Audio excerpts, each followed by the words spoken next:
नमस्कार दोस्तों, आप लोगों का स्वागत है हमारे YouTube चैनल शिक्षा सबको में, जहां हम लोग माध्यमिक कक्षा NIOS का अर्थशास्त्र विषय पढ़ रहे हैं।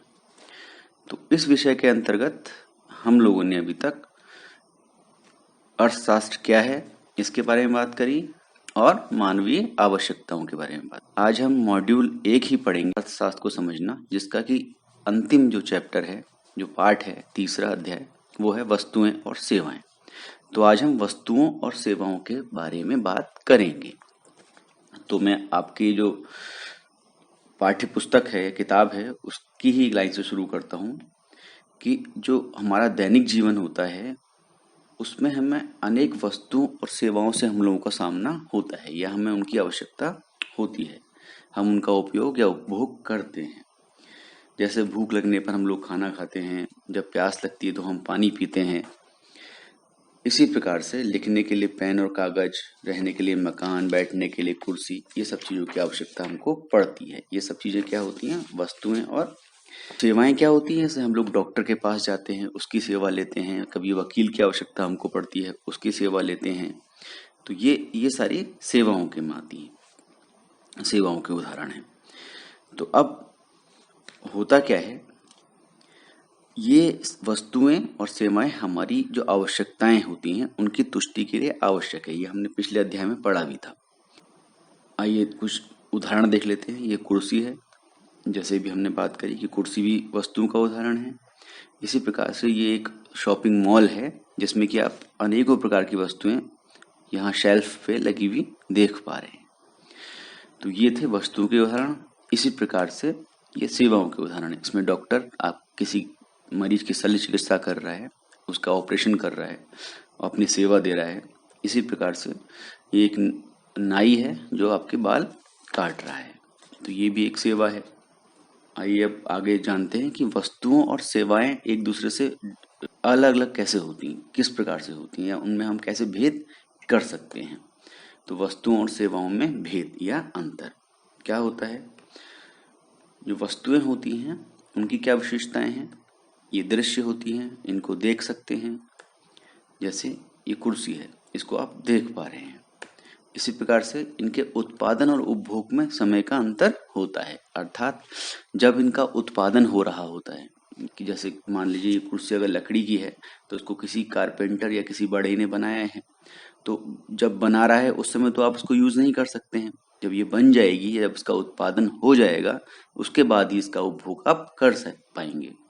तो उत्पादन और उपभोग में समय का अंतर होता है। ये एक और विशेषता है जो कि वस्तुओं को सेवाओं से अलग करती है। इस प्रकार से इनका संग्रह किया जा सकता है। इस कुर्सी को आप कहीं रख सकते हैं, तो ये स्टोर की जा सकती है, इनका स्टोरेज संभव है। ये भी एक विशेषता है। इसी प्रकार से एक स्थान से दूसरे स्थान पर स्थानांतरित आप कर सकते हैं, मतलब इसको हटाकर एक जगह से दूसरी जगह ले जा सकते हैं एक ही कमरे में, या एक कमरे से दूसरे कमरे में ले जा सकते हैं, या फिर एक शहर से दूसरे शहर में ले जा सकते हैं। तो इनका स्थानांतरण संभव है। वहीं दूसरी ओर सेवाओं के विषय में क्या होता है? सेवाएं अदृश्य होती हैं, ये दिखाई नहीं देती हैं। उत्पादन और उपभोग में समय का अंतर नहीं होता है। जिस समय ये उत्पादित होती हैं उसी समय इनका उपभोग होता है। जिस प्रकार से आप लोग नाई से बाल कटाते हैं तो वो हाथ के हाथ ही जिस समय आपको का बाल काट रहे हैं, वो उत्पादन कर रहे हैं या क्रिया कर रहे हैं सेवा की, उसी समय आप उसका उपभोग भी कर रहे होते हैं। इनका संग्रह नहीं हो सकता। इन जो सेवाएं होती हैं इनको आप स्टोर नहीं कर सकते, आपको ये उसी समय यूज करनी होती हैं। इसी प्रकार से इनका हस्तांतरण भी संभव नहीं है। मान लीजिए आप अपने बाल कटाने की सेवा अगर ले रहे हैं तो आप ऐसा नहीं कर सकते कि उसको दूसरे को ट्रांसफर कर दें या दूसरे को दे दें, क्योंकि अगर नाई ने आपके बाल काट दिए हैं, आपने सेवा ले ली है, तो अब उसका हस्तांतरण संभव नहीं है। इस प्रकार से इनका हस्तांतरण संभव नहीं होता है। तो ये आप देख पा रहे हैं एक डॉक्टर का उदाहरण है जिसमें कि वो अपनी सेवा प्रदान कर रहा है। अब है इसके पश्चात जो उसका दूसरा विषय टॉपिक है, बिंदु है, वो है वस्तुओं और सेवाओं का वर्गीकरण। तो वस्तुओं और सेवाओं को आप किस प्रकार से अलग अलग बता सकते हैं कि कितने प्रकार की वस्तुएं और सेवाएं हमारे चारों ओर उपलब्ध हैं। तो सबसे जो पहला प्रकार है वह है निशुल्क वस्तुएं और आर्थिक वस्तुएं। दो प्रकार की वस्तुएं होती हैं, निःशुल्क और आर्थिक। दूसरा है निःशुल्क सेवाएं और आर्थिक सेवाएं। अगला है उपभोक्ता वस्तुएं और उत्पादक वस्तुएं। उसके बाद है उपभोक्ता सेवाएं और उत्पादक सेवाएं। इसके पश्चात आता है एकल उपयोगी वस्तुएं और दीर्घोपयोगी वस्तुएं। और सबसे अंत में है निजी वस्तुएं और सार्वजनिक वस्तुएं। तो ये हम सारे जो अभी आपको बताए हैं, ये एक एक करके आगे देखते हैं। सबसे पहले है निःशुल्क वस्तुएं और आर्थिक वस्तुएं। जैसे निःशुल्क सब समझ पा रहे हैं, निःशुल्क मतलब फ्री, जो मुफ्त में आपको मिल रही हो। तो निःशुल्क वस्तुएं क्या होती हैं? निःशुल्क वस्तुएं प्रकृति की दी हुई उपहार हैं। उपयोगिता तो है पर दुर्लभ नहीं है। को हम कह सकते हैं कि जो निःशुल्क वस्तुएं होती हैं वो एक तरह से अपने आप ही नेचर हमको देती है या प्रकृति हमको देती है। जिस प्रकार से पानी है या धूप है या आपको सांस लेने के लिए हवा है, ये सारी की सारी निःशुल्क वस्तुओं का उदाहरण है। इन वस्तुओं की उपयोगिता तो है, आपको इनकी आवश्यकता तो पड़ती है, ये आपके उपयोग की हैं, लेकिन ये दुर्लभ नहीं है। मतलब इनकी सीमा ये सीमित नहीं है, ये कई सारी, ये बहुत सारी मात्रा में आपके चारों ओर उपलब्ध है और प्रकृति द्वारा आपको दी गई है उपहार के स्वरूप। जिस प्रकार से ये पानी आप देख पा रहे हैं, नदी बह रही है एक पहाड़ के बीच में, ये चारों ओर पेड़ लगे हुए हैं, तो ये सब प्रकृति के द्वारा दी गई उपहार है। ये सारी निःशुल्क वस्तुएं हैं। यहाँ पर इस जगह पर अगर आप जाएंगे तो आप पानी ले सकते हैं, पेड़ देख ले सकते हैं, अच्छी हवा ले सकते हैं। इसके पश्चात है आर्थिक वस्तुएं। तो आर्थिक वस्तुएं क्या होती हैं? आर्थिक वस्तुएं वो हैं जिनकी जो आपूर्ति है या जिनकी सप्लाई है वो मांग की अपेक्षा सीमित रहती है। मतलब इनकी सप्लाई कम है और इनकी मांग ज़्यादा है। तो सप्लाई और मांग में क्योंकि डिफरेंस है, इसलिए ये फ्री नहीं रह होती हैं, ये मुफ्त नहीं रह जाती हैं, क्योंकि इनकी आपूर्ति के लिए कोई ना कोई जो उत्पादक है वो कुछ संसाधनों का उपयोग करता है, और संसाधनों का उपयोग करता है तो उसके एवज में या उसके बदले में वो आपसे एक कीमत उसकी मांगता है, तो आपको उसकी कीमत चुकानी पड़ती है। तो आर्थिक वस्तुएं वो सारी वस्तुएं हैं जिनकी उपयोगिता भी है, लेकिन वो सारी दुर्लभ होती हैं, यानी कि वो सीमित होती हैं। क्यों होती हैं सीमित? क्योंकि उनकी सप्लाई और डिमांड में अंतर होता है। उनकी जो सप्लाई है वो कम होती है और जो उनकी डिमांड है वो ज़्यादा होती है, या उनकी आपूर्ति कम होती है और उनकी मांग ज़्यादा होती है। इसके पश्चात है, आप इसका उदाहरण देख पा रहे हैं, यही जो पानी ऊपर मुफ्त में था मौजूद, जो निःशुल्क था, वही अगर मिनरल वाटर के फॉर्म में आपको मिलता है, क्योंकि आपकी जो एक मांग है साफ पानी की, शुद्ध पानी की, उसको पूरा करने की वजह में आप मिनरल वाटर का उपयोग करते हैं, जो कि जिसकी कीमत आपको चुकानी पड़ती है, जैसे बिस्लरी वगैरह जो ब्रांड होते हैं। इसके पश्चात है निःशुल्क सेवाएं और आर्थिक सेवाएं। अब निःशुल्क सेवाओं से अर्थ है ऐसी सेवाएं जो स्नेह, प्यार या जिम्मेदारी या जो आपका कोई दायित्व है उसके तहत आप जो सेवाएं देते हैं, अपनी फैमिली को देते हैं, अपने परिवार को देते हैं, अपने दोस्तों को देते हैं, तो स्नेह और आपसी संबंधों के आधार पर सब जो सेवाएं होती हैं वो निःशुल्क सेवाएं होती हैं। इन सेवाओं का कोई बाजार नहीं होता है, ये बाजार में आपको नहीं मिलती हैं। ये निःशुल्क सेवाओं की विशेषता हो गई। इसके पश्चात है आर्थिक सेवाएं। तो आर्थिक सेवाएं ऐसी सेवाएं हैं जिनका बाजार होता है, जो आपको बाजार में उपलब्ध होती हैं और इनका बाजार में क्रय विक्रय होता है, आप खरीद सकते हैं और आप चाहें तो अपनी सेवाएं बेच भी सकते हैं। इसके पश्चात है उपभोक्ता वस्तुएं और उत्पादक वस्तुएं। उपभोक्ता से आप समझ पा रहे हैं, उपभोक्ता वो होता है जो किसी भी वस्तु का उपभोग करता है या सेवा का उपभोग करता है, और उत्पादक होता है जो उसको बनाता है। तो उपभोक्ता वस्तुएं क्या होती हैं? उपभोक्ता वस्तुएं होती हैं जिनसे प्रत्यक्ष रूप से, मतलब डायरेक्टली, उपभोक्ता की आवश्यकताओं की तुष्टि होती है। अर्थात जो उपभोक्ता है या जो एंड यूजर है, जो कंज्यूमर है, उसकी जो नीड है, आवश्यकताएं हैं, उसको ये सेटिस्फाई करती हैं। तो ये होती हैं उपभोक्ता वस्तुएं और डायरेक्टली करती हैं। आपको देखेगा कि हो रहा है, नीड सेटिस्फाई हो रही है, जैसे डबल रोटी, फल, दूध, वस्त्र, इन सब चीज़ों को देख के आप डबल रोटी खाएंगे तो आपकी एक जो भूख की आवश्यकता है उसकी तुष्टि हो जाएगी। इसी प्रकार से उत्पादक वस्तुएं। अब उत्पादक वस्तुएं क्या होती हैं?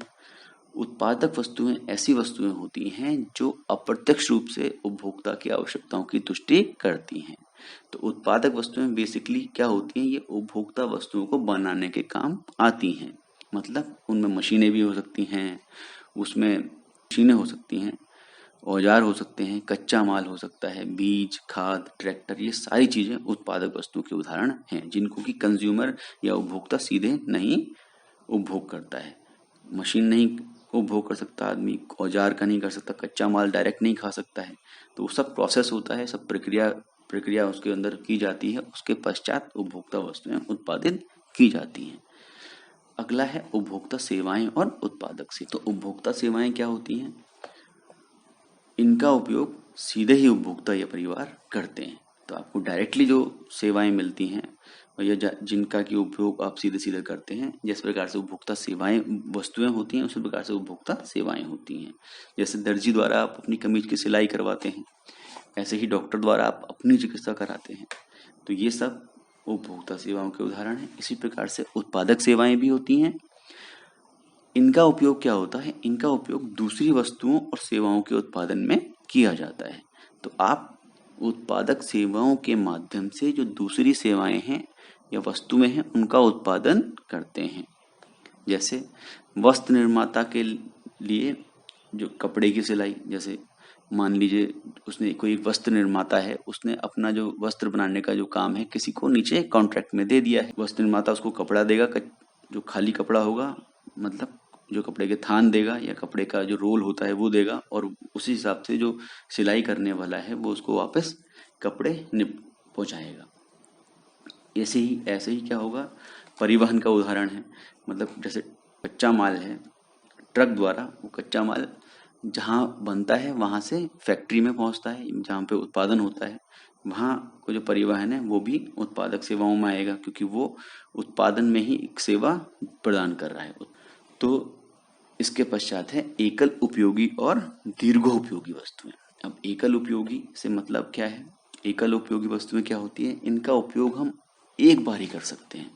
हम अगर इन वस्तुओं को खरीदते हैं तो उसके बाद हमको उनका एक बार उपयोग करके हम ये हमारे लिए फिर खत्म हो जाती हैं, या फिर वो फिनिश आप कह सकते हैं वो समाप्त हो जाती हैं। जिस प्रकार से डबल रोटी, फल, दूध, ये सारी चीजें क्या है, आप इनको खा लेंगे तो बस फिनिश। तो ये इनका उपयोग आप एक ही बार कर पाएंगे। ये बच्चा एक देख सकते हैं आप, दूध पीता हुआ।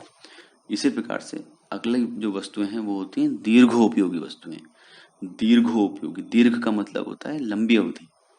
तो इसका आप जो उपयोग है, इनका जो प्रयोग है वो आप लंबे समय तक बार बार कर सकते हैं। ऐसे आपके घर में भी बहुत से एग्जाम्पल हैं, जैसे टीवी है, फ्रिज है, स्कूटर है, साइकिल है, ये सारी की सारी लंबे समय तक उपयोग करने वाली वस्तुएं हैं, यानी कि दीर्घोपयोगी वस्तुएं हैं। ये कुछ उदाहरण दे रखे हैं, कपड़े, फर्नीचर, टेलीविजन, स्कूटर। ये स्कूटर आपको एक दिखा भी रखा है। इसके पश्चात है निजी वस्तुएं और सार्वजनिक वस्तुएं। तो आपने कई बार ही सुना होगा सार्वजनिक, उसके बारे में जानते हैं। निजी वस्तुएं क्या होती हैं, निजी वस्तुओं की जो विशेषता है, एक सबसे पहला विशेषता है निजी स्वामित्व। उसके अंदर स्वामित्व निजी रहेगा, मतलब किसी एक आदमी का अधिकार उस पर होगा, वो एक उसका कोई मालिक होगा और मालिक द्वारा ही वो अपने प्रयोग में लाई जाएंगी। तो ऐसी सारी वस्तुएं निजी वस्तुएं होती हैं, जैसे स्कूटर, कार, साइकिल, ये सब निजी वस्तुओं के उदाहरण हैं। इसी प्रकार से होती हैं सार्वजनिक वस्तुएं। सार्वजनिक वस्तुओं की जो मालिकाना हक है या जो स्वामित्व है वो सबका होता है, कंबाइंड होता है, सबका मिला जुला होता है, यानी कि समाज का साझा स्वामित्व होता है। ऐसी वस्तुएं सार्वजनिक वस्तुएं कहलाती हैं। और दूसरी विशेषता है कि सभी लोगों द्वारा उसका उपयोग किया जाता है। तो ऐसी चीजों के उदाहरण क्या हैं, जैसे सड़क है, जैसे पार्क है, जैसे आप कभी कहीं टाउन हॉल गए होंगे वो है। तो इस प्रकार की जो चीजें हैं वो सारी की सारी सार्वजनिक वस्तुएं हैं। इसके पश्चात अगला जो टॉपिक और जो सबसे लास्ट टॉपिक है वो है अर्थव्यवस्था में वस्तुओं और सेवाओं की भूमिका तथा महत्व। तो हम जानते हैं कि वस्तुएं और सेवाएं मानवीय आवश्यकताओं की तुष्टि के लिए बहुत आवश्यकता है उनकी, वो तुष्टि करती हैं मानवीय आवश्यकताओं की।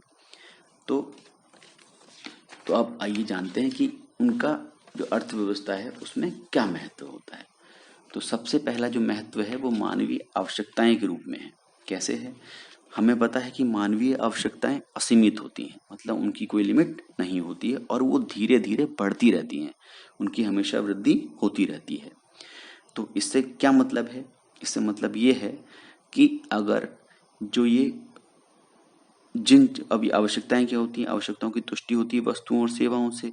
तो अगर वस्तुओं और सेवाओं इन दोनों की उपलब्धता में वृद्धि हो जाए, मतलब ये ज्यादा संख्या में मौजूद हो, उपलब्ध हो, तो क्या होगा? इससे अधिक से अधिक मानवीय आवश्यकताओं की तुष्टि संभव होगी। तो वस्तुओं और सेवाओं की उपलब्धता में वृद्धि होने से अधिक मानवीय आवश्यकताओं की तुष्टि होगी। अब आप मान लीजिए जैसे अगर ज्यादा खाना उपलब्ध होगा, ज्यादा खाद्य पदार्थ उपलब्ध होंगे, तो एक बहुत बड़ी आबादी की, बहुत ज्यादा आबादी की जो मानवीय आवश्यकता है भूख की, उसकी तुष्टि संभव होगी। इसी प्रकार से उत्पादन उत्पादन के लिए क्या कहना चाहिए? उत्पादन में क्या है कि जब आपको पता है कि जो मानवीय आवश्यकताएं होती हैं, जो बढ़ती हुई मानवीय आवश्यकताएं हैं, उनकी तुष्टि के लिए हमें अधिक से अधिक उपभोक्ता वस्तुओं और सेवाओं की आवश्यकता पड़ती है। अब ये जो उपभोक्ता वस्तुएं हैं, इनकी उपलब्धता किस पर निर्भर करती है? इनकी उपलब्धता निर्भर करती है उत्पादक वस्तुओं पर। मतलब अभी आपको मैंने पीछे बताया था कि जो उत्पादक वस्तुएं होती हैं, उनकी सहायता से आप उपभोक्ता वस्तुओं का निर्माण या उत्पादन करते हैं। तो होगा क्या? अगर आपके पास अधिक से अधिक जो उत्पादक वस्तुएं और सेवाएं अगर उपलब्ध होंगी, अधिक से अधिक और अच्छी क्वालिटी की, गुणवत्ता की उपलब्ध होंगी, तो आपकी जो वस्तुएं और सेवाएं, जो उपभोक्ता वस्तुएं और सेवाएं हैं, उनका अधिक से अधिक उत्पादन आप कर पाएंगे। और इसी तरीके से हम कह सकते हैं कि उत्पादक वस्तुओं और सेवाओं की मात्रा तथा गुणवत्ता ही बाजार में उपभोक्ता वस्तुओं और सेवाओं की उपलब्धता का निर्धारण करती है। ये कुल मिला के इसमें कहा गया है। इसके पश्चात है निवेश। निवेश से मतलब होता है पैसा लगाना, निवेश करना, पैसा लगाना या कोई भी संसाधन लगाना। किस लिए? वस्तुओं और सेवाओं के उत्पादन के लिए। तो वस्तुओं और सेवाओं के उत्पादन की वृद्धि किस पे डिपेंड करती है, किस पे निर्भर करती है? वो करती है निवेश के स्तर पर, कितना निवेश किया गया है।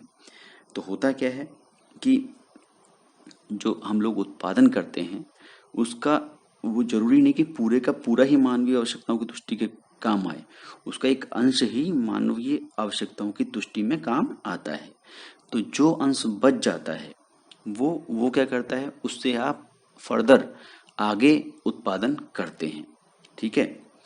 तो वो आगे उत्पादन वृद्धि में काम आता है और इसी से क्या होता है? इसी से अर्थव्यवस्था में पूंजी निर्माण होता है।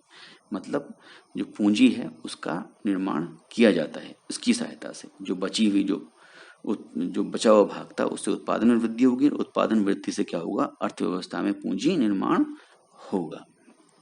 तो हम कह सकते हैं कि उत्पादन और उपभोग जितना अधिक होगा, अर्थव्यवस्था की उत्पादन क्षमता उतनी ही अधिक बढ़ जाएगी। ये बहुत जरूरी है कि अगर वस्तुओं और सेवाओं का उत्पादन अधिक होगा तो उपभोग और निवेश दोनों में वृद्धि करना संभव हो जाएगा। तो इस प्रकार से ये जो हमारा वस्तुएं और सेवाओं का जो छोटा सा अध्याय था, ये समाप्त होता है। इसी के साथ जो हमारा पहला मॉड्यूल था अर्थशास्त्र को समझना, वो भी समाप्त होता है। अब अगले पार्ट में आप लोगों से, अगले अध्याय में और अगले मॉड्यूल में आपसे मुलाकात होगी। तब तक के लिए धन्यवाद।